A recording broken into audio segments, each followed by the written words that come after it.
Hello everyone and welcome to the Venomworks Sportscar Championship. This is round 8 of the series from Francorchamps in Belgium. I know you're not expecting me to start the broadcast today. Jake Sperry is having issues with his computer. It's kind of all grenading itself at the same time, but anyway, hopefully he will be joining us in a bit when he gets that sorted out. But for now, in qualifying, it is just me until he gives me the signal that he can talk. Anyway, as I said, we are in qualifying. We have the GTE cars out on track right now. We've just seen the first few times being set. PJ Claeyssens currently top of the order. Going straight back to the pits. Now Claeyssens actually could wrap up the championship today. He's already pretty much secured the title, winning every single race of the season. But realistically, his opponents Billy Fletcher and the other drivers closer to him would have to actually beat him to keep the championship alive.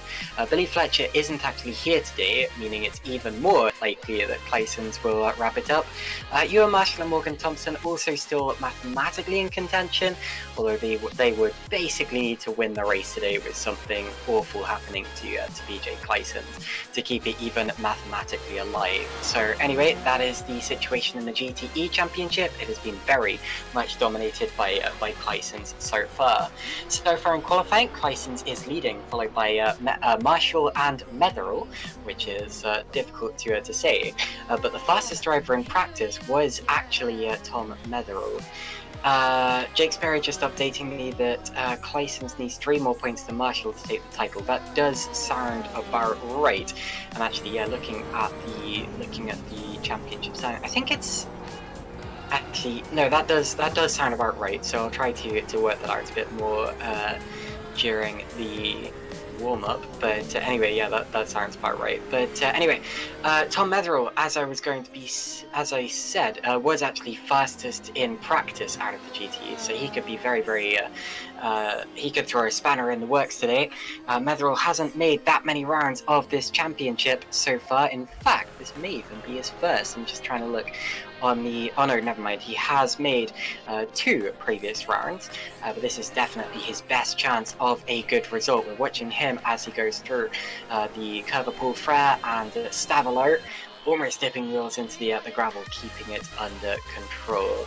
This is a good lap from Metherell, it seems. His previous lap wasn't quite near enough to what we know he can do. Claeyssens has been the fastest of the weekend. Also an update about LMP2, and we don't see the LMP2 cars out on track yet. They're coming in a little while. But anyway, Underhill, so that would be Simon Underhill, apparently has had a virtual reality failure, so he may not start the race today.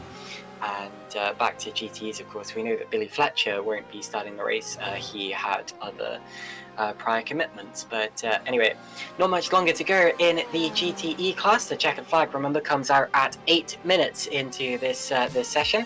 I know it's a 20-minute session, but the last 8 minutes are dedicated entirely to LMP2s, and there's a little bit of an overlap period in the middle where either no cars are out on track or potentially both classes at the same time. But anyway, Metherell back in the pit, so he won't be going any quicker, which is a little bit of a shame.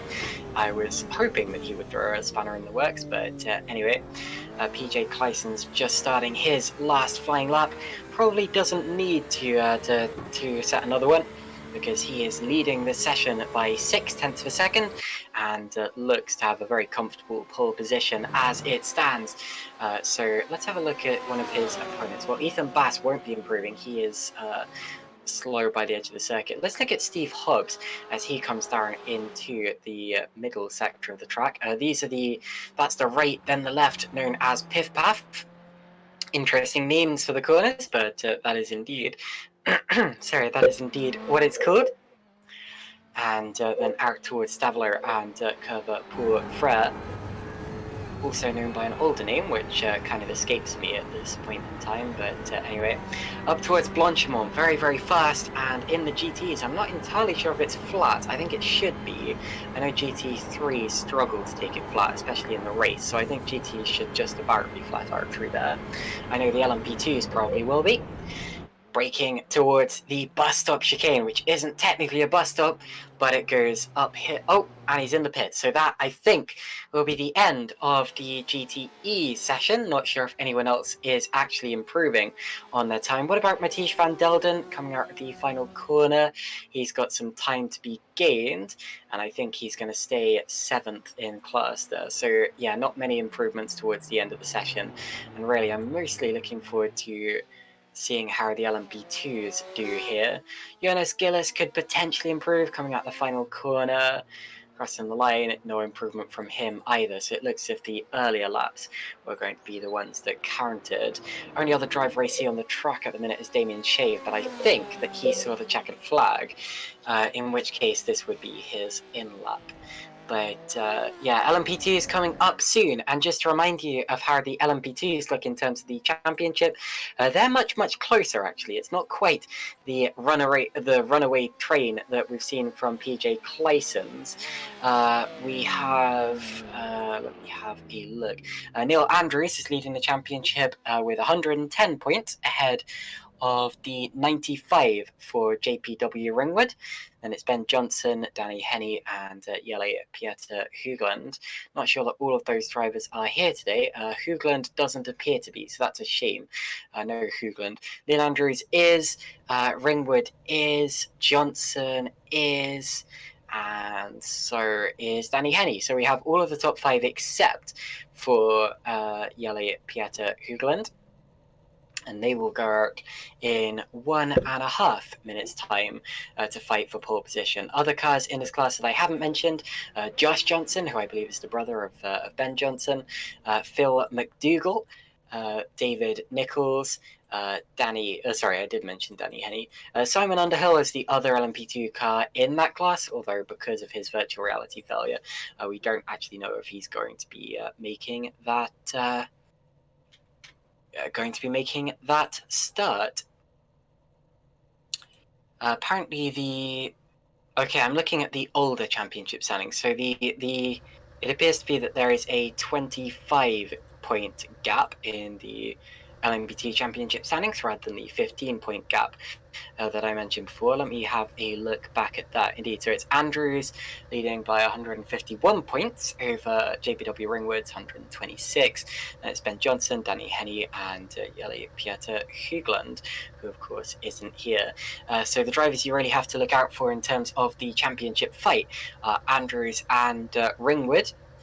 Tony Baird would have been in the championship fight, but made a little too many mistakes for his liking, and actually isn't here today either. So a couple of drivers missing, but still a decently sized grid, and it should still be an exciting race, especially since we're at Spa-Francorchamps, which is a circuit that most people very much enjoy, including pretty much everyone who has ever raced here or even watched a race here.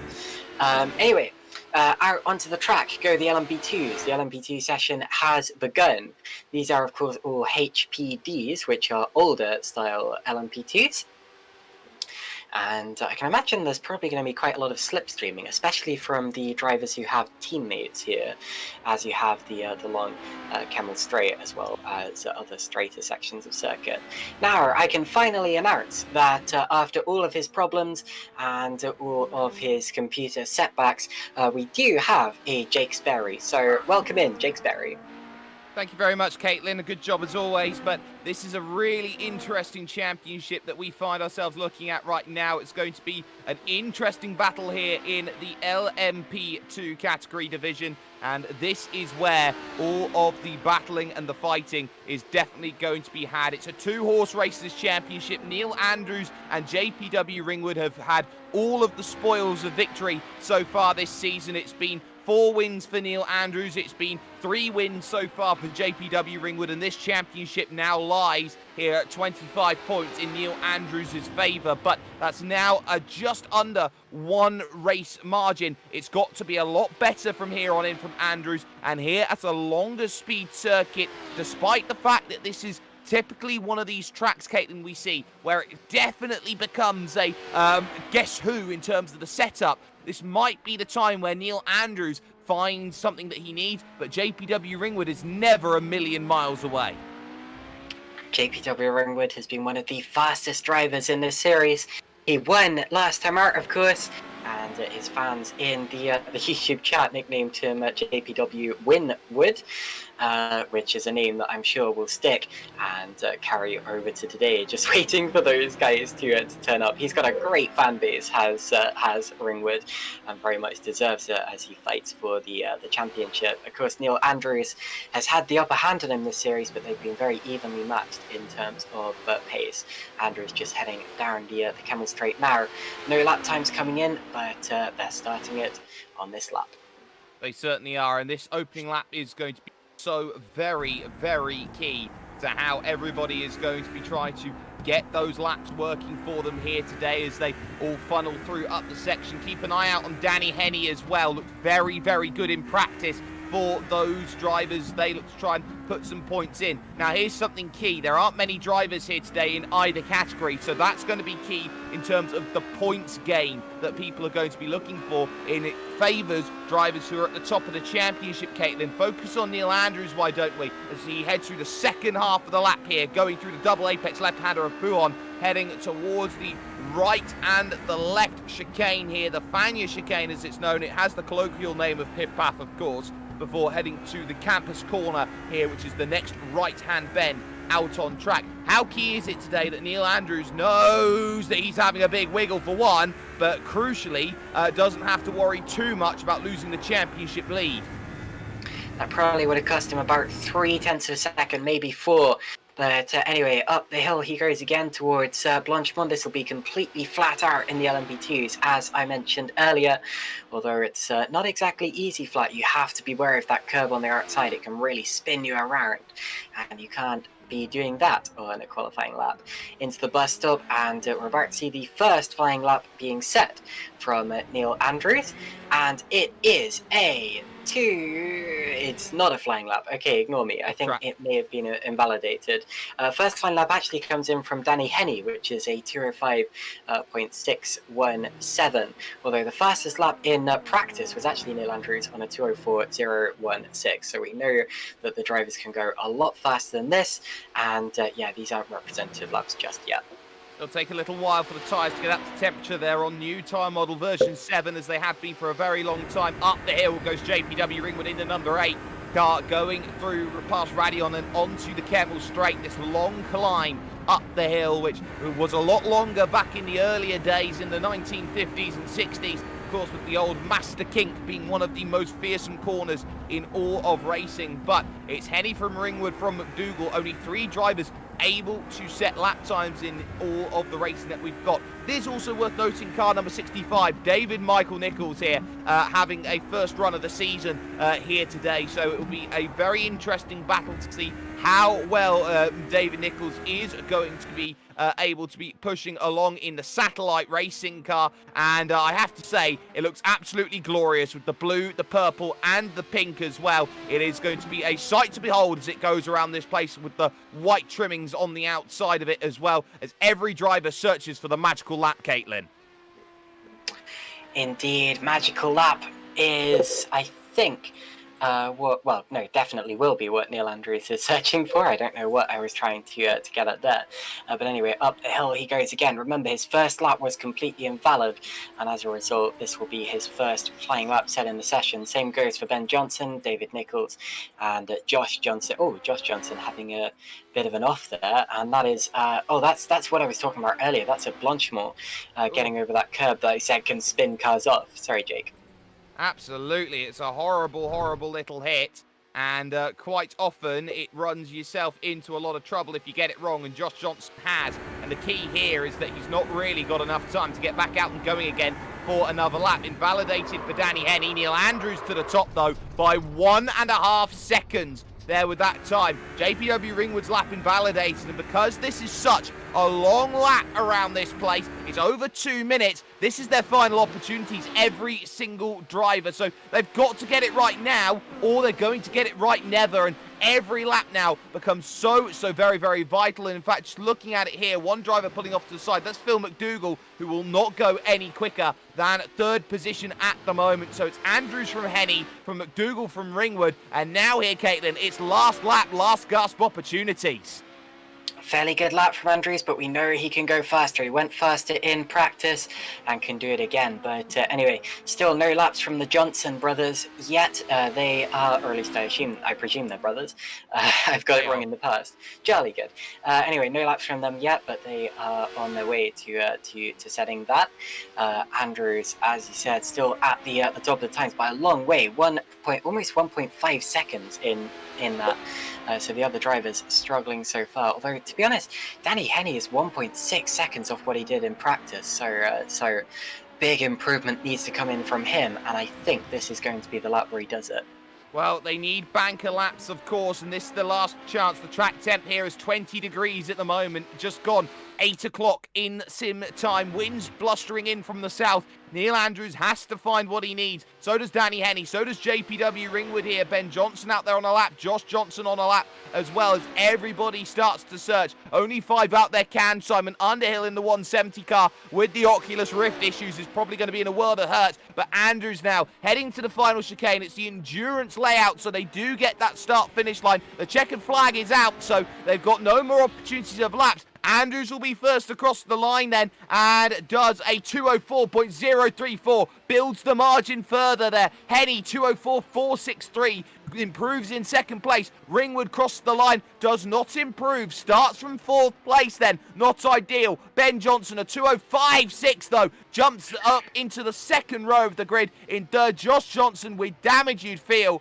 is starting this one from sixth, and David Nichols over the line does not find improvement, so confirmation of grid. Neil Andrews will be on the pole position with Danny Henny alongside. It will be then Benjamin Johnson and Phil McDougall on row 2, and JPW Ringwood, second in the championship, will have a tall order today to get the result that's needed. Starts this one from 5th place on the grid. We'll have Josh Johnson alongside. David Michael Nichols will be 7th. There were going to be 8 vehicles here in your LMP2 category division. However, Simon Underhill with the Oculus Rift issues will start from the back of the grid if he is able to get the Oculus working again. I know it's a very toasty evening for Simon Underhill right now, and those are where the struggles are going to be. Just to reconfirm what's going on here in GTE as well. Claeyssens on the pole position by 0.6 of a second from Ewan Marshall. Tom Metherell in third and Ethan Bass in fourth. Then it's Hobbs and Lack, Van Delden, Gillis and Shave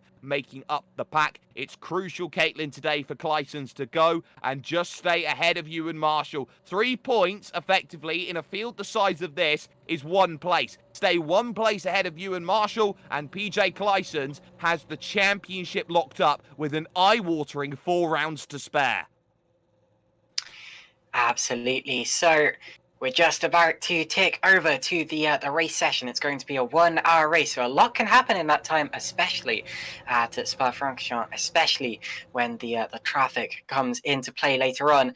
PJ Claeyssens looks pretty set there. He just needs to drive a textbook Claeyssens style race, and he will easily wrap up the championship. It's JPW Ringwood who really has to fight for it, because he is behind by 25 points in the championship, and to keep it alive, surely Andrews is going to have trouble today, which isn't looking very likely, because look at that pole time from Andrews. It is 0.4 of a second ahead of anyone else in the HPDs. Those leaders are going to be hard to stop today, aren't they? They certainly are, and Neil Andrews loves this place. It's a track which brings all of the perfections together, and we have seen it over the course of racing around this place through so many different categories. This is the most versatile circuit in the world, and it can host every type of racing to a sensational caliber. struggle to find places better, and Neil Andrews has mastered it. 0.4 of a second clear of Danny Henney in second position. But there are no guarantees when it comes to this race. Every category has maybe a something that could go wrong. And of course, with an early start-finish line potentially, or if they're running endurance, they're going to be heading up towards Eau Rouge and Radion to start, and that will be where everything will go. This is going to be a really entertaining one to make sure that everyone gets themselves through. Grid up procedure time, though. They've got 2 minutes to do so. It will be a short run around for the formation lap. They're going to start it at round corner Paul Frere and move themselves forward. But Caitlin, how important is it going to be to get that clean start at a track where, if you are going to start battling, it all concertinas up and it gets pretty much as messy as a s'more? Well, it doesn't make any sense to not have a clean start. It's a 1 hour race. So if you beat each other up in the first lap, then you're not going to get very far into it, and yeah, it's not going to be very good for anyone. So they've got to be careful about that. Luckily, you have the rolling start, which should help them to that extent. But still, you get what I'm saying. Along with that, as you say, it does tend to concertina up at this circuit, and you have a situation where a lot of the time, the car that leads into La Source on the first lap isn't necessarily the car that leads at the end of Le Camp, because of how powerful the slipstream is on the Kemmel Straight, and as a result, you've got to make that work cleanly as well. You can't go for anything too over the top. And even if you do lose a position on the first lap, you've just got to keep your cool. Understand that you've got an opportunity to get straight back past the next time round, or maybe even before that, and just keep it clean, guys. Let's hope they do. That's certainly how they do. Everyone just going through final procedures. Where's the start-finish line? Where can we get the green flag and go? They'll be waiting and waiting and waiting. And, of course, with two CXR Project Black cars there in the front three, they're going to be really hoping that it all pays out there. Behind the iRacing Porsche first safety car. And, of course, that is down to so much great work and determination that's gone into scanning brand new vehicles, and that also includes the likes of the Porsche Esports Super Cup work that has gone in and has made that vehicle there with the safety car one of the most important vehicles in the history of iRacing. If you haven't already with Forever Sim Racing, like, share, subscribe, make sure everything's loved. Of course, the music you've heard so far is from Violet. You can catch her Queen of Misfits album on Bandcamp and on Spotify, and we welcome you over towards the conversation. Put in the comments, who do you think's going to win? Who's got what it takes here as the pace car dives down in onto the lane? They will wait for the option to go. It's going to be a long pit lane here today as well. The endurance layout means they're going through the Grand Prix pits into the endurance pits, and they will have a long time to wait. They'll go past the La Source hairpin, and then they will get the start over by the endurance pits, and then the laps will be counted from the start-finish line on the Grand Prix section. Andrew's in control then here in your LMP2 division and has got an absolute worldie off of the start. Completely caught Henney napping. It's green to go. McDougall and Ringwood already side by side as Ben Johnson's got through up to Eau Rouge, and Ringwood falls back into line. It's all on at the moment for the GTEs at the moment, though, Caitlin. Look at this. Bass and Metherell side by side to Eau Rouge. Absolutely, we've got BMWs side by side up the hill, and it's Bass who gets through into third position. So Claeyssens did get a good start and is leading, but this is actually going to be relatively close because Ewan Marshall's right in his slipstream, and the BMWs are going side by side again down the straight. We've also got side by side for fifth between Hobbs and Lack, but look at those BMWs, and the lead actually does stay in the same order, and it's going to be, I think it's going to be Metherell who, no, he's on the outside. Look at that. So Bass does manage to keep it. It looked almost as if Metherell was going to get it round the outside. He goes, but that's Bruxelles. That's a hairpin, so no room through there. And a good defensive line from Ethan Bass. Played that cleverly. Yeah, but he still had to defend at the next corner, and that's put him wide through Jackie X and over towards Pooh on another little look then for Metherell to try and get this one done. This is allowing the top two to break away, and There is Medrel down the inside of Pouon, and running slightly wider there is Bass, and this could be a chance to get this one back. Behind that, the CXR car trying to get through of Ed Lack, and he's not getting there, and suddenly Mathies van Delden wants in on the action. He's going around the outside of Fania to get the inside for the next corner. Has he got enough drive on the exit in the Ferrari? And the answer is, well, we'll look at the campus corner, and that is Ed Lack. So great battling in your GTEs to start, and Danny Henney around in your LMP2 division. He's got himself a whole heap of damage. That was down at the Jackie X corner on the opening lap. He was in second place, puts the power down too early, the back steps out, and he has a massive hit. No front on the vehicle, and as such he'll be pitting a very early here in this one, and one less rival to worry about here for Neil Andrews at the front. Ben Johnson second, Phil McDougall third, and JPW Ringwood in fourth place. Needs to start chasing hard here over the course of this opening stint. Danny Henney's race pretty much now on the back burner. He's got to work hard, Caitlin. Yeah, what did they say about keeping it clean on the first lap? That's not how you do it. But anyway, on to the Camel Straight again for the LMP2s. We've got Johnson weaving, actually, possibly trying to get some heat into his tyres to avoid doing what Henney just did. No overtakes on the straight. That was unexpected, actually, because they were relatively close, but not close enough, obviously. Metherell, what a great move that was into Pouon on the last lap. So brave, but he's got Ethan Bass back in his slipstream, using him as a wind shield. Goes to the left hand side of the car into Lecombe, but isn't able to keep his car there. Doesn't do what he did on the last lap in order to keep third place. But anyway, so Metherell leads us down into Brussels, which I didn't expect a lap ago. But yeah, Bass just wasn't able to fend off that fantastically brave move into Pouon a lap ago. But some brilliant battling between those two drivers right now, and they're going to continue on with it at the moment, as will Ed Lack and Mathies van Delden, just sitting pretty behind in this GTE battle as they move on forward through the Pouon corner. Claeyssens in the lead, and as things stand, will have the championship in the back pocket here if things are to stay as they are at the moment. Neil Andrews walking away though here, Caitlin, at the front of the field. Look at that gap. Oh no, there goes Ben Johnson into the wall at there at the Blanchimont corner, and it goes horribly wrong. Everyone avoids him, but Ben Johnson, well, he did it in practice, he did it in qualifying, he's done it in the race as well. I literally just said he was warming his tyres to avoid doing a Danny Henney, but looks like he's going to do it anyway. JPW Ringwood, I think, just had enough as well. Yes, Ringwood. So that puts Ringwood even more on the back foot in terms of the championship fight. He looped it in the bus stop chicane. So these LMP2s are struggling to get temperature into their tyres potentially.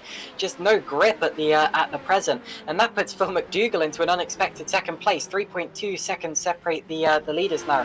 Neil Andrews is just watching this all in his mirrors like, yes please.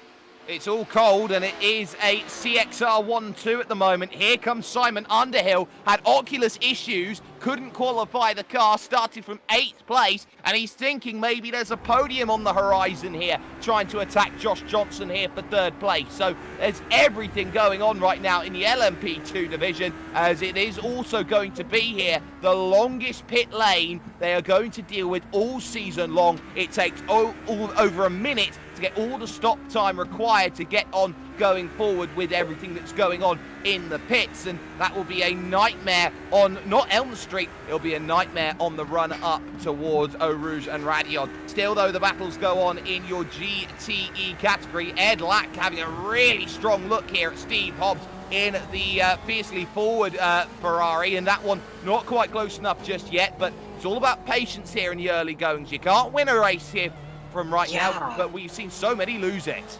And I tell you what, this is fantastic for Andrews, because who did I say were his 3 closest rivals in the championship at the start of the day? JPW Ringwood, Ben Johnson and Danny Henney. Now where are they in the LMP2 order? Last, second to last, and third to last. So that's all you need to know right now. Here is JPW Ringwood making that reality fake for the moment, moving to the inside through Paul Frere, through the through this, catches the curb there through Blanchimont, and it very, very, very nearly ended up in disaster through there. So JPW Ringwood doing exactly what is needed to get past David Nichols, but that was not convincing by any stretch of the imagination of that pass. Again, a good run from Simon Underhill needed, is close right now, but the key here is, are they going to be hitting the limiter when they hit that straight in LMP2?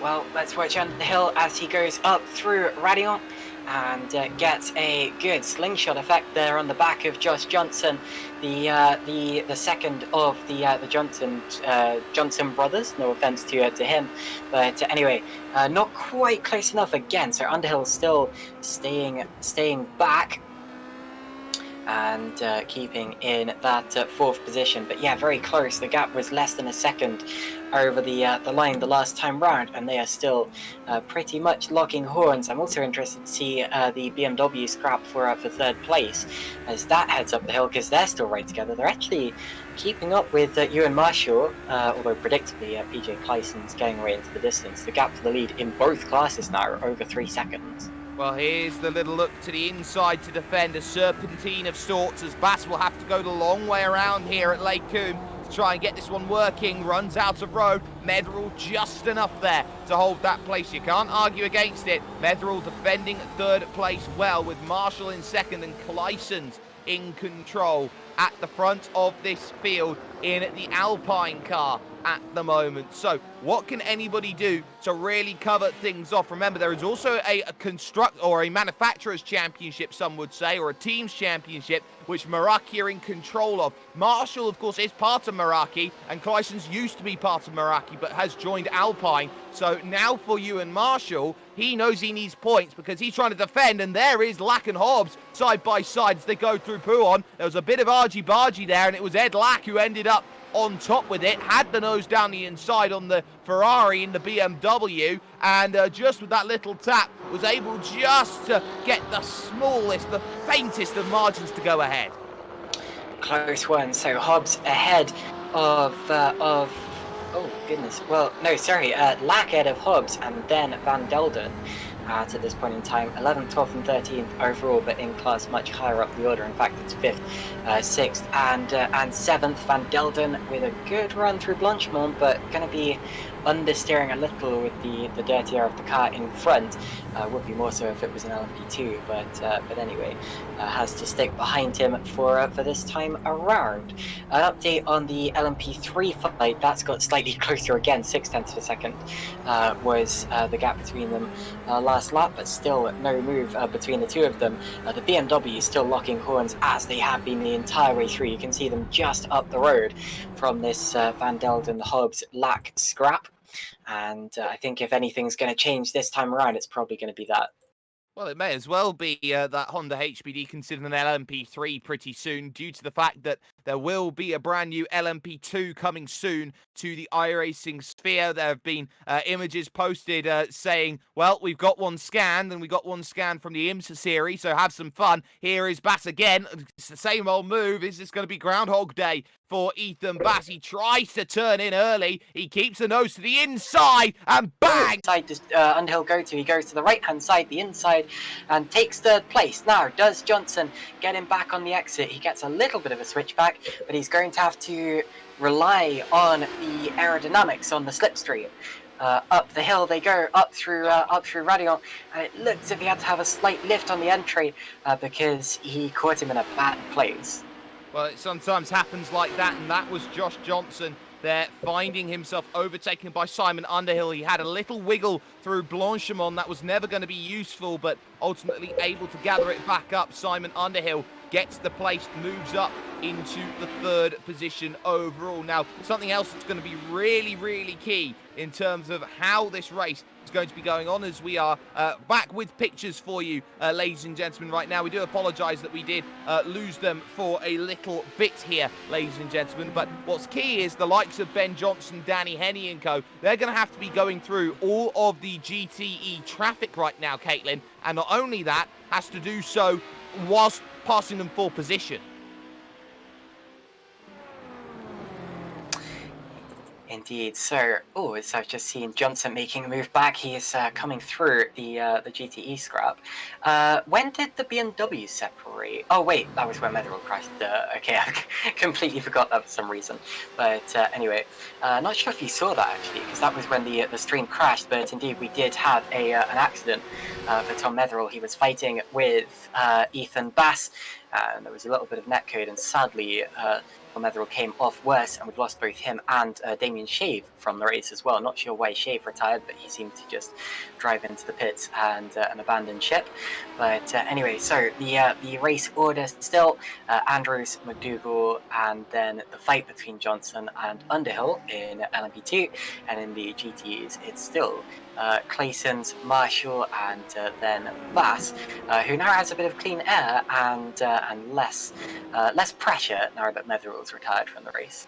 And that pressure is so crucial. PJ Claeyssens clear of the field that he's racing right now by 5 seconds over Ewan Marshall, who's about to get whooped by Ben Johnson, and just like that, is through. It's worth noting as well that Johnson is ahead of Danny Henney right now by 8 seconds on the road. So they will be fighting hard, and they are a full minute back on nearer rivals because of the fact that they are a little bit down the order with that additional stop, and they will have to stop again after their crashes lap 1, lap 2. They will not have enough fuel in the fuel-restricted tanks in the LMP2s to get themselves home and over the line. So that's going to be a crucial factor. Keep in mind, the more that we get to see all of this racing going on, but for the time being at least anyway, PJ Claeyssens has championship on lock. It is worth noting that we do have those pit stops coming up though, and the window has about opened. It's a wide window, but Caitlin, what we normally see is that the LMP2s come in first, then the GTEs, but they all go incredibly long. Yeah, that does tend to be the case. I'm not really expecting any scheduled pit stops to happen this early, and that tends to be because it helps to start with as much fuel as possible. You really don't want to refuel for a long time in the pits, otherwise you'll be sitting there for ages and you can't really make up that much time on track. Meanwhile, Ben Johnson passing PJ Claeyssens down the straight. That means that Johnson has now cleared all of the GTEs. Don't know why Claeyssens flashing his lights at him, but anyway, that's that. Ben Johnson goes through. He is 7th overall and also 7th in his class. Danny Henney still has a couple of GTEs to get past, 2 GTEs to be precise, before he makes his way up to the head of that field and back to where he would expect to be in the overall order. But anyway, still. Oh, and Underhill's taken 3rd. Look at that. I didn't see when that happened, but Underhill. Wait, no, I did see when that happened. I'm going completely daft. Yeah, I even commentated on it. My apologies. Underhill is now 1.3 seconds ahead of Johnson. Sorry about that. And they are both about 3 seconds ahead of JP Ringwood, who is trying to recover from his spin. Ringwood, I think, is faster than them at this point in time. Nope. Oh, he isn't. He isn't, no. It's a 2:05.7 last time by for JPW Ringwood, the 2:05.5 for Josh Johnson, and a 2:05.2 for Simon Underhill. So JPW Ringwood is struggling at the moment in 5th place. He cannot find the pace that's needed. The good news at the moment is that 2nd place is Phil McDougall, put a 2:05.6 in on the board, so could be starting to get closed in by Simon Underhill in the not too distant future. But there is that bad news, of course, and it's Neil Andrews, who is a full 8 seconds right now here, Caitlin, down the road, and that's the big worry that was there, as Steve Hobbs is down in on the lane, and that one, I believe, is an accident out on track. It is actually pulling the car over and retiring the car, actually. I didn't quite see what went wrong for Steve. Hobbs was all on the own, and that is a retirement for Hobbs then here in this race. So that's another retirement. It's the 3rd one, actually, from the GTE field. So another retirement, not making life any easier for things going on out on track. Still, though, keep an eye out on 2nd and 3rd in your GTE category, actually, because Ewan Marshall has just lost 0.6 that last time by to Ethan Bass, who is on a mission. Yeah, I just had a look back at what happened to Hobbs. I don't see an accident, at least in the last 2 laps of him retiring, so I think he may have just realised that he was already last and a long behind the field and called it a day. But anyway, also another update is that Danny Henney has managed to clear all of the GTs. He is now up to the position he would expect to be in as well. So we have a more kind of class-based order at this point in time, which is always nice to see. A little bit of lappery going on now actually, because Neil Andrews has caught he's caught Jonas Gillis, who's last in the GT. So I think the lappery's beginning. We aren't expecting quite as much lappery as usual here. Definitely less than at some of the shorter circuits, simply because of the length of the Spa-Francorchamps circuit. Although, of course, significantly more than at Le Mans. Exactly. We've got 6 now running still in your GTE category, so it's going to make life a little bit easier for everyone to go and negotiate by. And we've only got right now running 8 drivers in the LMP2 category, so those 8 will be trying to get past 6, and the maths adds up apparently, or something like that. But it's all about these key scraps that we're seeing out on track. 2nd, 3rd and 4th are going to be key. And what's also going to be key about this race is how these drivers in LMP2 are going to choose to pit, because of course, remember, those drivers who had those accidents and are trying to gain some time back, they're going to fall out right into the middle of them, and it's going to be key to look at for McDougall and Underhill and Johnson and Ringwood right now to see if they do come out in traffic, whether they're going to be forced to go into a fight with a car that will be on much older tyres and will still be due to come down in and make a stop, Caitlin. Bass has caught Marshall. Look at this, less than half a second between 2nd and 3rd in the GTE field. And that's come down very, very rapidly. So Ethan Bass in the BMW was 7/10 of a second faster than Ewan Marshall on the last lap. And now we'll use the slipstream to get alongside him in a straight line, will he? Here we go, Kemmel straight. And he looks to the right-hand side. That's going to be the inside line for Lecombe. And I think he may even have it before the braking zone. Might just have to finish it off in the braking zone. And does so. So Ethan Bass now takes 2nd position in class. Ewan Marshall will drop to 3rd, and that splits the first 2 Porsches. So it's now Porsche, BMW, Porsche, and then of course the other BMW of Ed Lack a little way behind in 4th place. Good clean move from Ethan Bass.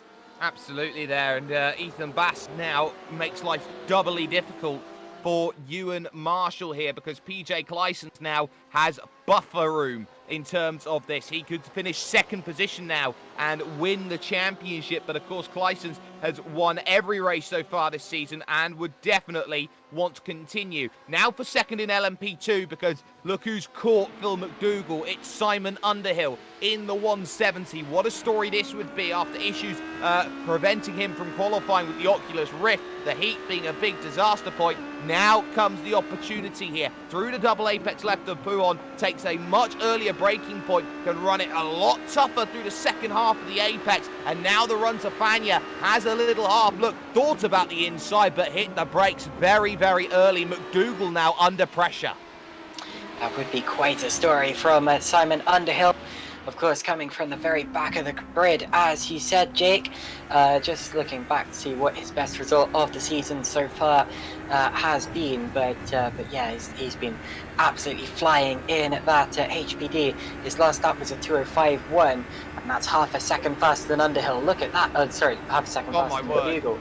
He's going to the outside of Blanchman. I think that was mainly just to put pressure on McDougall, because you really can't make a move there unless you're further ahead and your name is Max Verstappen. But anyway, through the chicane they head. Update on that, Underhill's best result this season has been 6 points? Goodness me. Okay, well, he hasn't had that many good results this season so far, so a 2nd place would be... Oh, look at that! So close to running into the back of McDougall's car. Oh, he did touch him, did he? He did, and this is the chance now. He's picked it up because McDougall's had to run wide. They're going to be side by side up Ulrich and Radion. He's going to force him all the way to the wall here as McDougall. Too wide, they go up the hill. McDougall around the outside holds the place. Fantastic battling between those two, but Simon Underhill survives goes after the hit, but he'll still get some draft coming up here towards the rights and lefts here, the next section, and all of this battling. Hello, says Josh Johnson, onto the back of this now, and runs it far too deep on the brakes, scares himself off the road, and now all that time will have to be won again. Ringwood's got a freebie. Yeah, and Johnson's just being passed by Ringwood, so that's 4th place now for JPW Ringwood. But yeah, it looks as if he was going to run into the back of Underhill and just had to bail out, much like Underhill did at turn 1. But anyway, here we go, down towards the pith path, or rather, sure. Sorry, lost where we were on the track. But anyway, gets a slingshot out of there. They've got Matisse van Delden in the Ferrari, who bunches them up a little bit, but gets out of the way rather nicely. Now they go through the pith path, and Underhill's so fast here, so quick. Dipping wheels onto the grass is McDougall there. Underhill is going to be so fast up this hill here.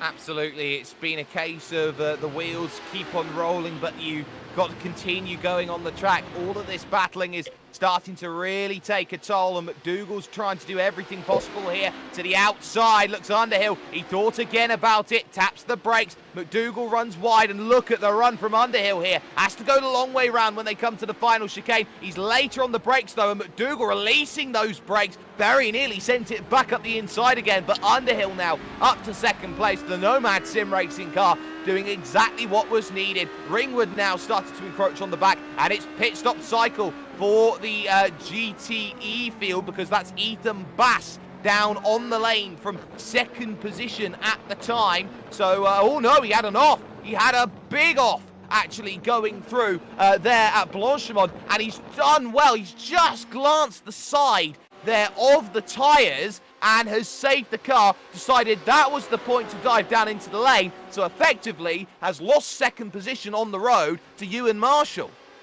That's a big shame. Yeah, he would have, he's actually in the 2nd pit lane there in the endurance pits, and he's going to be taking a fast repair for that, so I presume he had some light suspension damage from it and decided that now was the time to make that change. But yeah, lost 2nd place on the road, and that is a big shame. Now, because this is in the pit window, I expect that he will be able to fuel his car up to exactly what he needs it to be at, and probably not have to pit again. So he's kind of dodged a bullet there, and I don't think the fast repair would have cost him any time. So I think he's going to get away without losing too much time from that, but still, ideally you don't want to be hitting the barriers.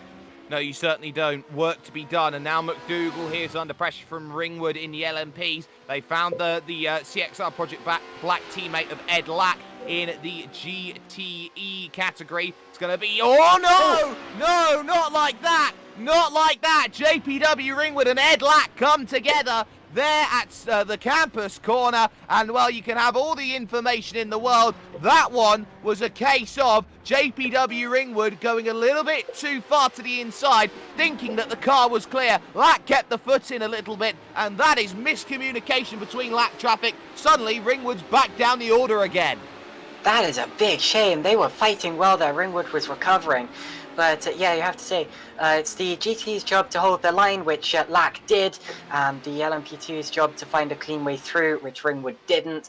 Lack was on the curb and couldn't really have gone anywhere else, so that's not Lack's fault there, and just a little bit of a misjudgment from Ringwood. But anyway. That's Ringwood's 2nd spin of the day, I'm afraid to say, and Ed Lack's 1st, as he was just the innocent victim. Well, this is the key here to the championship right now. You look at results for JPW Ringwood, and he does get those victories, but he often finds himself in trouble, and he has those spins, and he drops down the order and doesn't get the points he needs. Neil Andrews, barring the first round of the season at Daytona, has finished every race since then, at least on the podium, with 4 wins, 2 second places, and a 3rd last time out at Barcelona. So that tells you all you need to know. Neil Andrews is the epitome of consistency, Caitlin.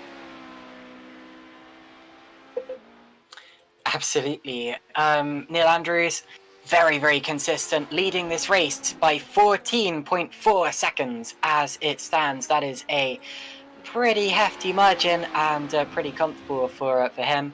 So far, he's won 4 races this season. But even when he hasn't won, he finished second at Montreal, third at Catalonia, and fourth at Daytona. What's going on? It's a spin in the back for Benjamin Johnson in the 97 Venomworks car. Danny Henny goes through. It was a lazy one, all on his own into Lassource. Lost the back on entry and fought it through the on-camber Lassource hairpin. Always tough to gather it back up. And just like that, Danny Henny will comfortably find a way through and now up into 7th position overall. More work to be done though for them. They still find themselves 38 seconds behind David Nichols in 6th place, who's having a very quiet ride at the moment, but is doing enough. And that's the key, doing enough just to keep rivals behind the longer that this all goes on. Just want to get some time comparisons coming in between Ewan Marshall and Ethan Bass. Marshall coming across the line right now to set a time. It's 2:15.8. And this will be the outlap, or the first representative flying lap we're going to see this time by from Ethan Bass. So we should be seeing at the end of this lap whether Bass has the pace on the fresh tyres or whether he doesn't. Josh Johnson's caught up to Phil McDougall here. He was over a second faster than him on the last lap. This is for third in the overall order. And this looks as if it's going to be a straight line overtake, goes to the left-hand side. That will put him on the outside, so McDougall may be able to defend here. He's put himself on the ideal defensive line and keeps the place. So that's good defensive driving from McDougall. Johnson's going to have to try it again on another occasion. Here we go down towards Bruxelles. This isn't usually an overtaking opportunity just because of how long the corner is. That is, unless you're already alongside going in. And then through Jackie X. I don't think I've heard it called Jackie X Corner before. It's normally known as Speakers or No Name. But anyway, that's a new one that you've taught me today, Jake. But yeah, Josh Johnson still in 4th place as they head through Paul. Traffic in front as well. That's not going to be helping matters too much. It is the race leader in your GTE category field. That's PJ Claeyssens in the 27. The name Jackie X Corner was only given about last year or a year and a half ago, so it is relatively new. But again, Josh Johnson gets close, but now has to be brave here against McDougall, who looks like he's running higher downforce here compared to many of his contemporaries at this stage. They'll both fan over to the left-hand side of circuit. Claeyssens will get just out of the way there on the right, and now Johnson's got to think about how he positions here through Blanchimont, and does quite nicely, but McDougall able to keep the power down a little easier, and as such defends the run into the final chicane, which makes this track just slightly longer than FIA spec, as in comes McDougall now. Go and make the stop. It's the first of the real leaders to make that decision to dive down onto the lane. It's an interesting call, and you have to say it's probably a right one for Phil McDougall, whose tyres were starting to look like they were a bit worse for wear here just after the half-hour mark. Indeed, so McDougall comes down the pits, and it's a long pit lane here. You have to go through both the first pit lane and the second one. So it costs you a lot, and he will probably come out near the back of the LMP2 field. You see the concrete slabs there separating the circuit from the short chute between the two pit lanes. But anyway, when he stops in his box, he will be able to refuel and potentially change tires, do a quick repair, etc., etc. We're now over half the way into the race, and actually I think it's starting to get a little bit darker because indeed, it looks to be dawn at this point in time. The sun definitely going down, and I wouldn't be surprised if we ended up under full night conditions, which would be pretty cool to see. Spa looks fantastic at night, even if it's not particularly well lit. That's actually part of the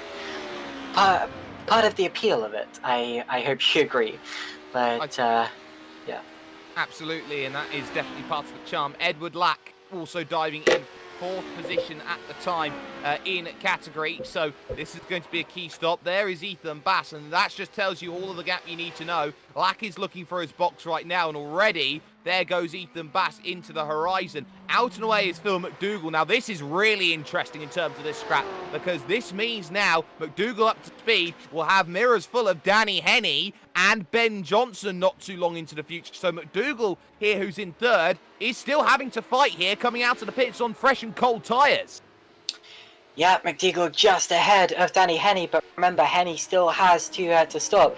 So even if he gets past him now, it's not really going to matter much in the grand scheme of things. The only way it could actually affect the race results is if it really holds up Phil McDougall and costs him several seconds, enough to be jumped by Ringwood after his spin. But anyway, Henney's still on the tail of him. This will be holding up Henney a little bit, although it looks to me as if Henney would he's pretty safe in 7th position, providing Ben Johnson doesn't catch him.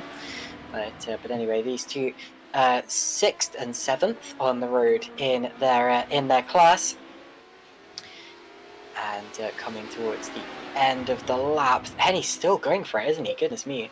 Of course, he's got the pace. Why not use it here? Side by side they go. Now, will McDougall fight this one? He will. On the insides, they head side by side through at Blanchimont corner. Don't be too brave. Wide goes Henney. You'll have to be careful of that. Still a little bit of room given. Has the nose to the inside and just about gets the place. So Danny Henney had to work hard for it. A position that is on track, but of course a pit stop's difference between them. Danny Henney goes through. Jonas Gillis will be next lapped by these two drivers at the moment. So that was all very worrying, and that would have held up a little bit. So now Josh Johnson will be getting the hurry up message. 2:04.9 that last time by. Look at how Danny Henney got held up over the course of that lap though. A 2:06 flat, that tells you all you need to know. Josh Johnson right now, if he decided to come down and pit, would leapfrog Phil McDougall. And that would have been because Henney, of course, he's a quicker drive. Okay, Neil Andrews is indeed into the pits. He has a 16.6 second advantage over Underhill, so we'll come out behind him. But anyway, we'll still have a decent advantage in the effective order. But as I was saying, that would have been partly because Henney potentially has the pace, well, does have the pace anyway over McDougall at this circuit. No offense to McDougall, but Henney was quite a lot faster in qualifying, and also he would have been on warmer tyres as well. But yeah, that'll allow Henney to get away for a bit before he has to make a pit stop of his own. Simon Underhill has now got himself behind Josh Johnson. So he out has. On circuit. It was a spin out of Malmedy. Lost it on entry. Round went the Nomad car, and we've seen it so many times this season, a Nomad car going around. It's normally been Tony Baird. This time it's Simon Underhill who goes around, and ultimately now work has to be done again. Josh Johnson may be looking at 2nd place here right now, the longer that this race does go on. So that's key. Andrews still in the box. JPW Ringwood also decides to dive down into the pits right now and make a scheduled stop. So Andrews will be looking behind. We'll see JPW Ringwood crawling to the box, but it won't matter. He's got an entire pit stop advantage. He'll crest the hill here at Eau Rouge and Radion and get back to racing action. Yeah, Underhill just had his rear tyre on the curb as he turned into the corner, and well, the laws of physics didn't like it much, and around he went. So Andrews exits the pits now. He is behind Ewan Marshall on track, so he'll have to clear him. He's also behind David Nichols, who I presume is on the same lap as him, but is yet to stop. So that'll put him, I think, 5th on the road, but still very clearly in the lead in the overall order, and actually by more than he expects after Underhill's spin. So Johnson leads the race. That is Josh Johnson rather than Ben Johnson, with Underhill 2nd. The gap between the two of them 1.8 seconds, but sadly the race not quite as close as that makes it sound. Well, JPW Ringwood has just come out of the pits. He's behind Ben Johnson and Phil McDougall. Work to do then over the course of the stint right now. They've got Ed Lack in front of them. In comes Josh Johnson to make the stop. Simon Underhill will follow. They're reaching the limits of the fuel tank, and with so many long, high-speed sections, there's not many places you can go out there and go all out. Jonas Gillis also coming into the pits from 4th position at the time. That will allow Bass and Lack then the chance to go on through. And My goodness, PJ Claeyssens, he's just had a heart-in-your-mouth moment there at Blanchemont corner. The back stepped out, and he had to gather it up with a nice wiggle. That's a good save there from Claeyssens. Often you find in iRacing, especially, if a car starts to get away from you, there is no holding it. It is getting away from you. But a good save from PJ Claeyssens. He is the master of car control, and that's why he's won every single race this season. Because some other drivers in his class would not have saved that. They would have lost this race. So anyway, at the end of this lap, Johnson and Underhill are both in the pits, separated by 1.6 seconds. Also, Nichols comes in from third place, and Neil Andrews retakes the lead and is going to be probably about 20 seconds ahead at the end of all of this. So he's going to retake the lead easily peasily. I'm more interested in seeing where Ringwood comes out in relation to them, because I do think he's going to still be behind Johnson and Underhill, but by how much? How much is the question? So there goes Josh Johnson, and he's gone a lot quicker than Simon Underhill has, who's staying for a very long time. Johnson gets out ahead, Underhill goes, and I wonder here whether the fuel's right in terms of what Josh Johnson's done. It looks like an underfill of the car to get track position. He has that, and he'll have to fuel save from now to the end. Ben Johnson's there, Underhill out of the way, and he will be behind McDougall right now, and with JPW Ringwood in a nice position just behind. So work to be done in the second half of the stint, and we still have to wonder, of course, where some drive's going to come out in your GTE field. Ewan Marshall doing 2:16s at the moment compared to Ethan Bass, who did a 15.7. Bass is putting all the right numbers together here to get himself back to second. Of course, one driver as well yet to come in and pit in your GTE field is Mathieu van Delden. He's running in the 488 Ferrari in third place, and he should be very happy with the way he's driven so far today. Indeed, Mathieu van Delden has been driving a pretty clean race. He was fighting with other drivers earlier on, and admittedly, he hasn't really had the pace here today, but it doesn't really matter, because in a race this long, if you keep it clean, then you tend to be okay. But anyway, just coming towards the end of the lap, about to be passed by Simon Underhill, getting a little bit in his way, but that's okay. Held his line. Underhill gets through before too long, and Josh Johnson's already long gone as well. I'm interested in seeing exactly what the order is at the end of this lap, because well, we all know roughly what the order is, but you only really have it confirmed when they cross the start-finish line. Oh, it's Danny Henny. Oh, whoa. In comes Danny Henny, but Mathieu van Delden not happy with JPW Ringwood, who looked for a gap down the inside. Out wide went Mathieu van Delden, who was, dude, over the radio. Dude, what are you doing? We know you're the championship leader, but please don't do that. I'm trying to stay out of the way best I can here in this race. There's only 6 of us, you know, and that very nearly ended with JPW Ringwood pointing another car the wrong way. In comes Ewan Marshall as well to come and make a stop. So this is now very key. It's Marshall versus Bass. Where is Bass in comparison? Well, he's only just now heading into the final chicane, so this looks like Bass could jump. So Ewan Marshall stops in his box, also in the endurance pit lane. Pit exit is at the top of Radion rather than the exit of La Source, as you're used to seeing. Ethan Bass crosses the timing line and is about to cross the starting line as well, or at least where they started the race, confusingly. And has he got past Marshall? Marshall's moving. They're going to be almost side by side up through Radion. No, Marshall's going to get out ahead here, so Marshall will retain second place. Now Bass is going to get a much better run here. Yeah, he's got a better run, but it's definitely Marshall who keeps second place there. Look at the run though, look at this, closing all the time. So much overspeed, goes around the outside trying to pick it up. He runs down the road and has to skirt across the grass. He'll get the slowdown. That little bit of tarmac there not helping either, and he just about saves it, but work has to be done again from Bass. He so very nearly had it, but around the outside, well, it's been the devil's curse, some would say, around that section so far. Race leader comes in though, in your GTE category. This is PJ Claeyssens, who knows that all he's got to do is keep the car on terra firma to win the championship. Bass was flashing his lights as he rejoined the circuit there. And I'm not entirely sure why, because he could probably have stayed on the road there, held on to Ewan Marshall, or at least backed off and stayed on the road. But anyway, Underhill, oh no! All on his own again! This time at the final chicane, it's gone wrong for Simon Underhill. Gonna see this then, on the brakes, into the right, the back just goes, trying to put the power down. Through goes Ringwood then to gain another place, as in comes one of the Johnson brothers, Ben Johnson, who it was who came down in. Simon Underhill is just unable to keep the car pointing in the straight direction. Well, that's such a shame, because remember, he was second place earlier on and on way to a fairy tale podium.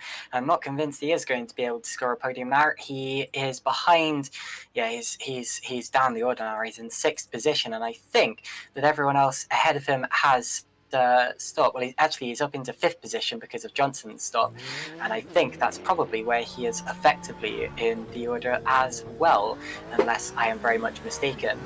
Josh Johnson is having a good race here. It's the other Johnson who scores the podiums and the good results, but Josh having a cracker of a day, and on his way to what looks like a podium now that this is happening to Underhill.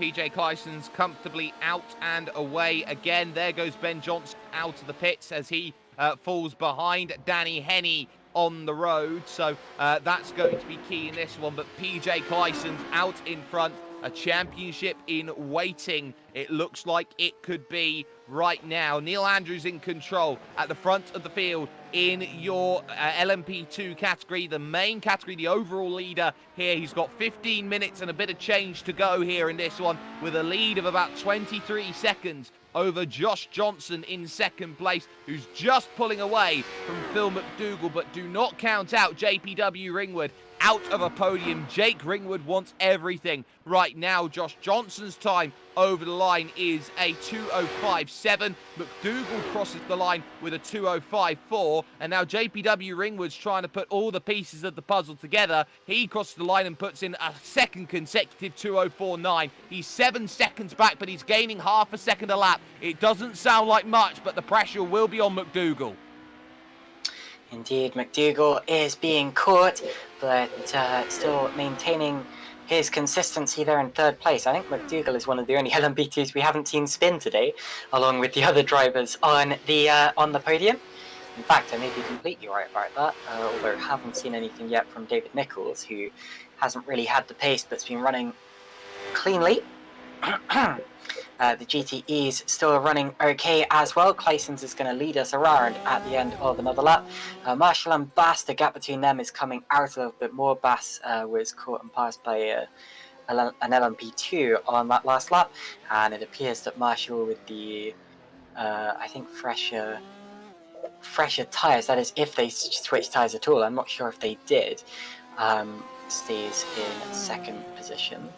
Well, 2/10 quicker as well. That last time by was Ewan Marshall in the 18 compared to the 19 of Bass. So that gap looking somewhere around the realm of 2 to 2.5 seconds right now for Ethan Bass to try and chase down. And it's not very helpful at this stage. Marshall just keeping at bay with the better advantage out on circuit. There's not much you can really do to argue against the way that Ewan Marshall has run this race outright at the moment. There has been a few little looks up and down this order, hoping that there would be drivers getting close enough. But this is the sort of time where you'd say favourites come out here at Spa-Francorchamps. It's a true racer circuit. It has all the components together, and more often than not, it's the driver who has the best amount of components, the most complete components, that goes and wins a race here. Indeed, less than 15 minutes remaining in this race now, less than 14 minutes remaining. So we're coming into the late stages. It's still Andrews leading from Johnson and McDougall. And then, of course, in the GTEs, Claeyssens, Marshall, and Bass. And I don't want to curse anything, but it's been relatively clean for the last few minutes. Underhill could potentially still score a podium here, but he really needs 2 drivers up in front to hold each other up or have an incident or something along those lines. And he just needs to be clean from here. Oh, who's up?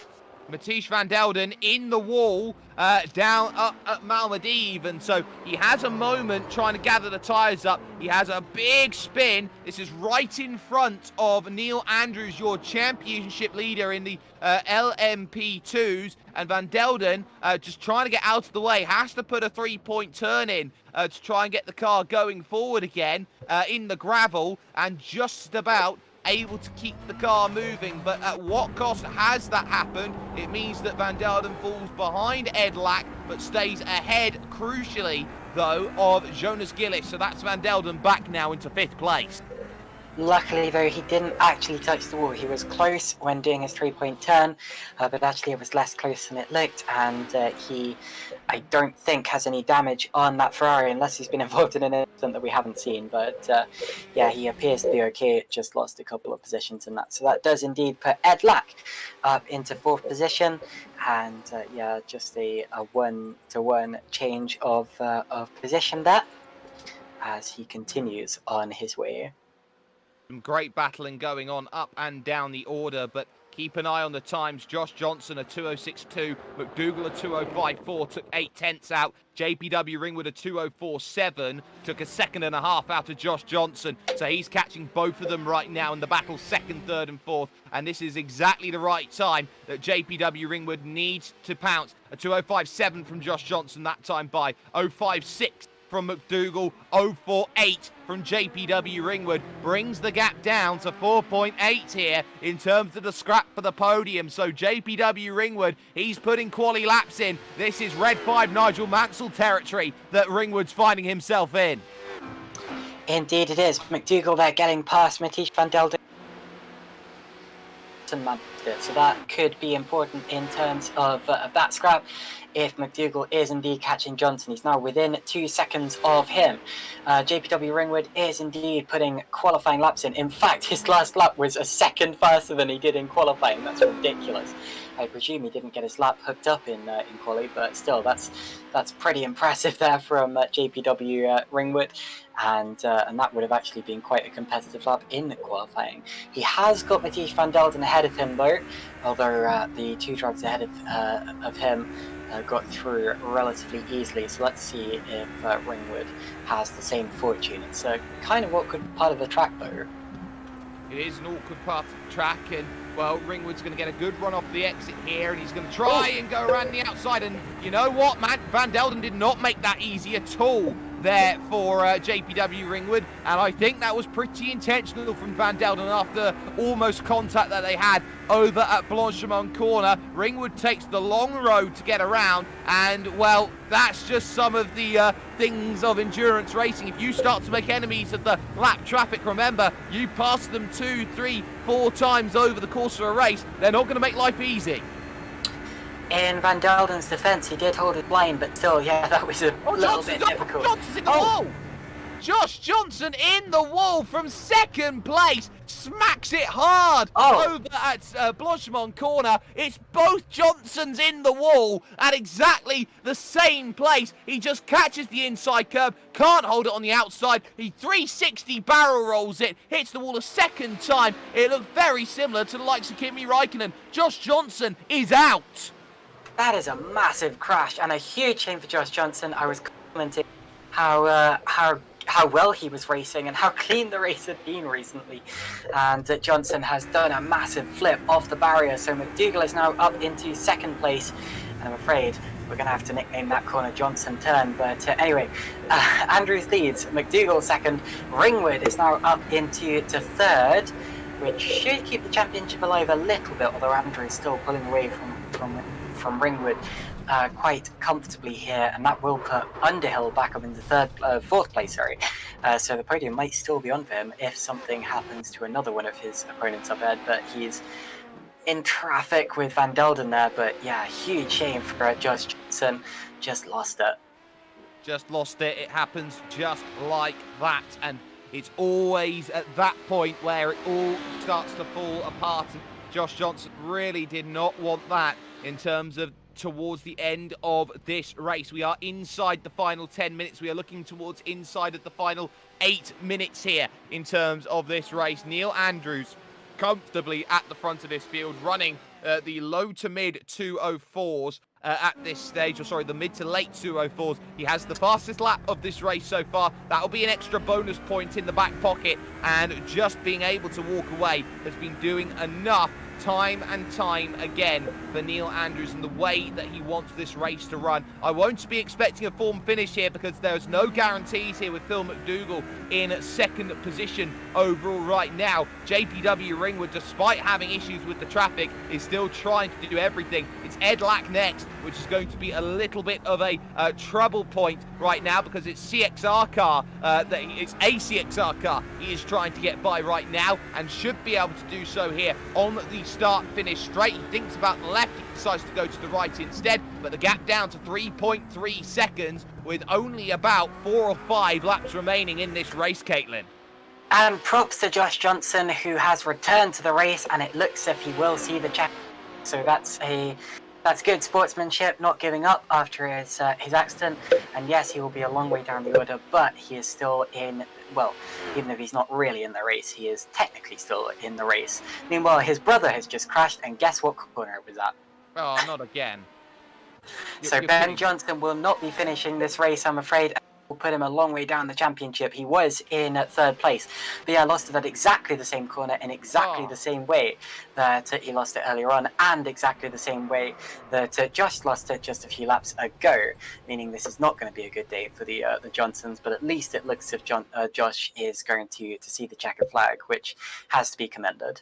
Oh, he almost gathered it up as well, and just the rears go. He has a tank slapper, and he smacks hard into the Armco there on the right-hand side of the circuit, and ultimately Ben Johnson then out of the event, and that's a real shame to say, as more dramas befall them at Blanchimont right now, but still not long to go, and it seems like Ewan Marshall is clear of Ethan Bass. There's not much you can argue with in terms of that little scrap, but we are starting to run out of time, and it is that time that becomes crucial because there is Neil Andrews over the line, and suddenly we've got ourselves just a shade under 5 minutes to go here in this race. It will be 3 laps between now and the end, and JPW Ringwood, I think, may have just hit the wall in comparison to Phil McDougall. Not a physical wall, but a mental wall, trying to chase this one down. The gap can see is on here right now, and JPW Ringwood is diving down into the pits. So he's either thinking that he's got not enough fuel to make it to the end, or he's trying to do what he can to get to the end, and that will be, of course, to try and pick up fastest lap as well. And that means that Simon Underhill is back into the podium positions. He's back up into third as he just laps Edward Lack there. But yeah, Simon Underhill back up into the podium positions, and that is pretty baffling for JPW Ringwood. You lose so much time in the pits that I bet he would have been avoiding the pit lane at all costs, and to be honest, might even drop behind David Michael Nichols if he takes too much time in here. It's probably just a little splash and dash. He's probably just underestimated the fuel usage of the circuit, or maybe even the tyre usage, but that's probably a little less likely. But anyway, Ringwood driving through the pit lane, and that is a big shame for him. But yeah, Underhill back up onto the podium. It'll be incident. Is that? Yeah, Ringwood's just done a drive-through. Yeah, it's incidents. He's hit the limit of 20 incident points. I've just managed to clock it right now. And because he has hit those incident limits, he's had to come in for a drive-through penalty. Now, that's something else that is really keeping in mind here for these drivers. This is a high track limit for incidents around this place. They have been relaxed in previous years. They used to be a lot tougher than they are, but you can still pick up a lot. Another driver who's really struggling on those incident point limits and needs to drive a squeaky clean one from now to the end, Ethan Bass. He can't afford any. Oh, and he's third in the GTE class, so it looks like third place in both class, struggling. Although JPW Ringwood has now fifth behind David Michael Nichols, and props to Nichols there, who has been driving a very clean race. I mentioned him earlier as having been one of the only LMP2 drivers who I haven't seen a serious mistake from, and that's still the case. He's been a long way off the pace, but he's been consistent, and he has been clean. And that is exactly what we want from a race like this. And that's why he's running in 4th right now rather than 7th. Well, it could be 4th for not much longer, because there is JPW Ringwood just behind, needing that place to get back into 4th place. There is next to... Oh! Caitlin, I've cursed him! You've cursed him. You have absolutely cursed him. David Nichols gets the inside of the grass there, coming out there of Stavelot corner, and he gets a huge tank on and just about nose it or sides it into the barriers. The good news there about David Nichols and that incident is the fact that it was only the smallest hit into the side, so hasn't really done anything wrong. That would be 4 incident points that he would lose, and to give credit to David Nichols, that only puts him up to 6 incidents only here in this race. And now all of a sudden, all of this battling has managed to bring in Danny Henney, who from lap 1, having a spin, having an incident here, has a little shot on taking 4th place away from JPW Ringwood all of a sudden. Well, I would like to formally apologise to David Michael Nichols there. But anyway, as you say, Danny Henney is on the back of Ringwood, and props to him as well for not giving up. Although I have to be careful what I say here, because I don't want to see him go spinning off into the undergrowth. But anyway, we're approaching the final lap of the race. Neil Andrews is about to start it, so not much chance for Henney to get past Ringwood. He's going to have to be quick about it if he wants to do it. In the words of Max Verstappen's race engineer, he can do it, but only if he gets a move on, or if he gets on with it. Sorry. Yeah. So Neil Andrews does now trigger the final lap of the race, and he leads by 28 seconds over McDougall, who leads by way over Underhill. Then you have that scrap between Ringwood and Henney. PJ Claeyssens is also now on the last lap, as he leads the GTE class by probably the length of a country.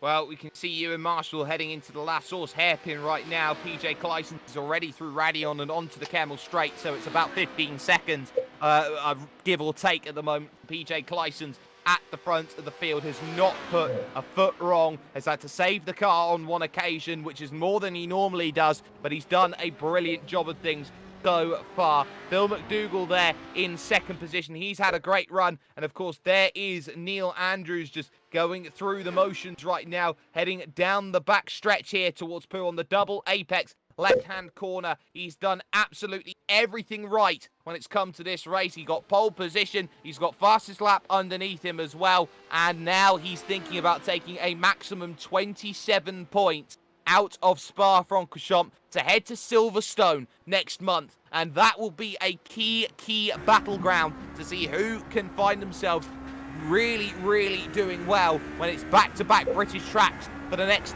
2 months. It seems like it's the summer of CXR at this stage, as now the final section awaits on the power, looking towards the left-hand bend of Blanchemont corner, and through the left-hander, it's all nice and calm for Neil Andrews at the moment. We'll hit the brakes for the final time here at the chicane, and this has been a masterclass. It's not been Jet Set Radio, it has been Jet Set and victory for Neil Andrews. He wins by an absolute mile over Phil McDougall. It could be over 30 seconds come the end, making the rush to the line, but exactly what is needed for the CXR team. A 1-2 finish, which gives them brilliant daylight when it comes to the team's championship as well. On the brakes goes McDougall through the corners, and he will get himself over the line. There is PJ Claeyssens finishing in 1st place here in this race as well, and is champion of your GTE field,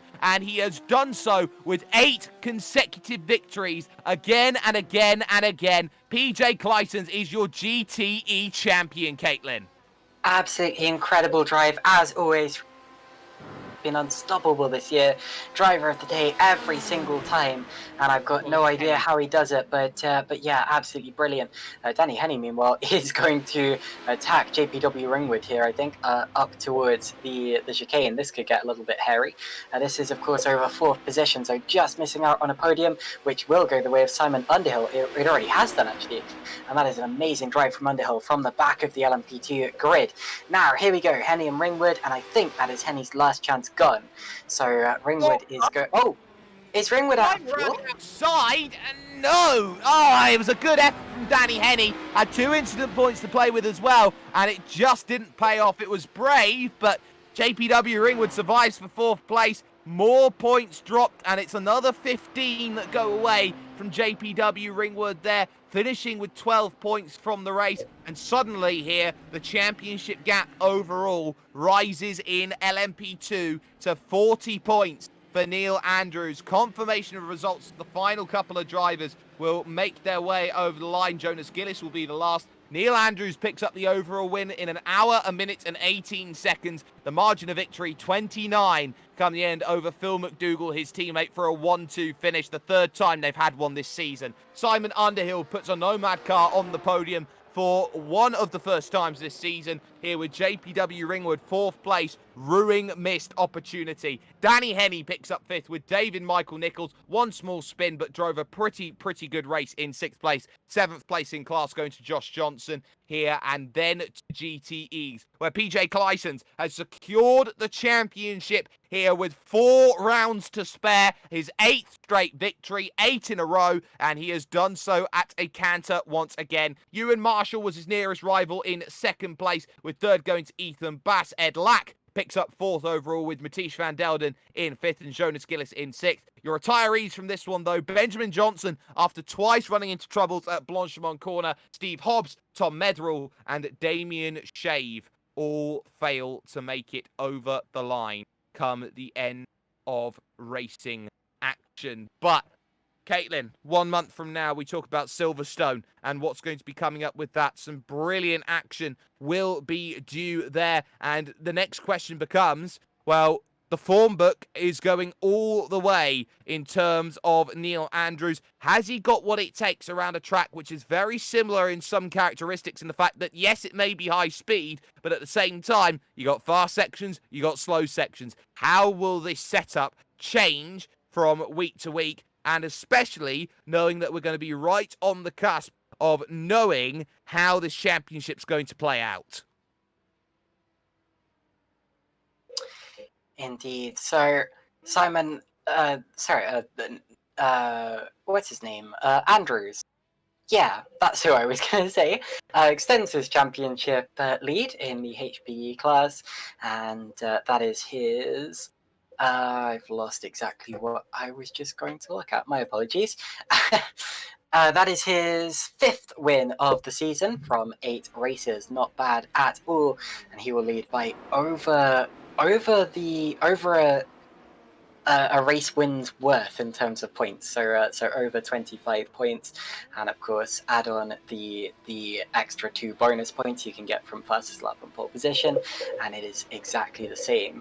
PJ Claeyssens has extended his championship lead to the extent where it is unassailable, and he will win the GTE championship whatever happens now, even though he won't officially be the champion until the very end of the season. These are only unofficial results as it stands.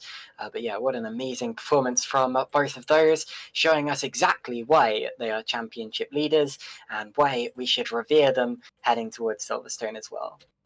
Neil Andrews here is ready to join us right now after a fantastic race victory. That was all a case, Neil, for you of just walking away with one. You don't often talk about races just being easy at the front. There are a couple of hairy moments in front of you during the race, like the Matisse van Delden spin. But aside from that, really, that did not feel maybe like a challenge for you? It's always a challenge because you got to keep it on the track. I mean, it's all right being so far up, but as you saw on lap 23, I think it was, when that GTE span, I mean, he, in no fault of his own, he just span. I picked the move to overtake, thinking it was safe, and then saw him sort of roll back, and I did have a flutter on that lap. I thought that was my race over, but it's never easy, even when you've got. You've managed to pull a lead like that. These guys are really challenging all the way through. One little mistake and they're going to be biting and fighting you back for the position. And, well, biting and fighting back for the position they could very easily do. It looked like that all the way in the middle of the pack, but for you, a lot of solace going on, especially late stages with your teammate who was coming under pressure from JPW Ringwood, knowing that your rival had to serve a penalty late in the race for instant points and dropping himself back down to 4th place. It gives you 40 points now at the top of the championship. With 4 rounds to go, is it just a case now of trying to do exactly what you've done since round 2 onwards and just keep finding podium finishes to make the challenge just that much tougher?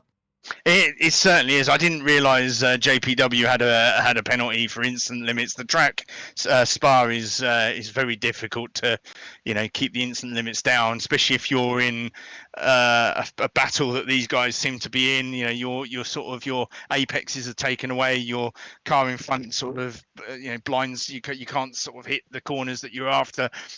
For the rest of the season, after Barcelona, the last round, I had to really seriously take a think about what I was doing, because I'm not a dirty driver, but Barcelona seemed to be not a nice race for me. I had a few contacts with people, and I did apologise for that. That's not me. That's not how I race. I race hard, but I race fair. So I had to seriously take a sit back and look. But for the rest of the season, just look forward to the same thing again, and just make sure I see the tracks and do the best I can, really. And talking about doing the best you can, you look over towards Silverstone, say, in 4 weeks' time, and a place which many a driver has thought about and said that it is a true racer's circuit in the fact that you don't have elevation to help you. It's all about cornering speed and holding as much as you can. Do you feel that maybe Silverstone, having maybe practice at tracks which are similar airfield styles over the course of the season, like, say, Sebring would have helped out? You got the likes of Spa, which the setup could very much be quite similar in terms of the way that you run it over the course of racing next time out. Do you feel like Silverstone's just going to be an evolution of where you are now, or is this going to be a case of back to the drawing board and building a brand new set to try and get up as high as possible once again for another 1-2 finish? Well, the Silverstone is one of my favourite circuits, but every time we seem to say that, myself or JPW, we'll always say, yes, we enjoy these circuits. We always seem to have a bad one. So it is a circuit that I do favour. It is a circuit that I absolutely love. But by saying that now, I've cursed myself to have a very bad race that week. Well, hopefully there'll be a few prayers to the iRacing gods somewhere up there. But before we let you go, Neil, shout out sponsors. Anyone you'd like to thank for picking up a big race victory here today at Spa? Okay, sponsors, Alcantech, thank you very much for their sponsors there. But a big shout out to the team. Summertime, we're all taking easy with this hot weather we're having, but hopefully see the guys back in the autumn and racing hard for the winter and for the rest of the season. And a big shout out to you guys for taking your time out to televise this for us. No worries. Thank you very much.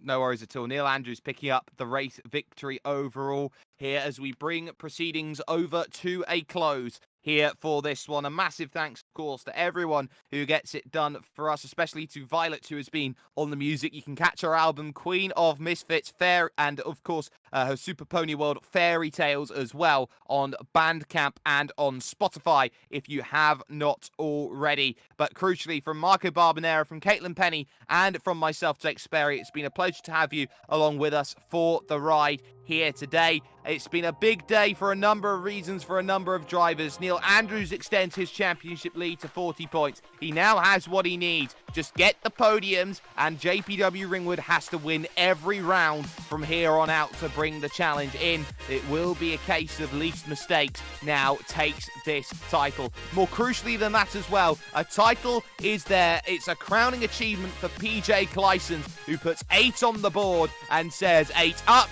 8 down. I only need 4 more to get the clean sweep, and we haven't seen that level of dominance in any series at all that has been on broadcast since Martin Kroenke's efforts in the iRacing World Championship Grand Prix series, when he put on a masterclass of 12 straight wins to take a title. More importantly, though, it's all about the next stage. Silverstone's coming up in 4 weeks' time. You do not want to miss it here with Forever Sim Racing. We'll all be better. We'll all have issues that are cleared as well. But remember, ladies and gentlemen, we all are forever. Goodbye.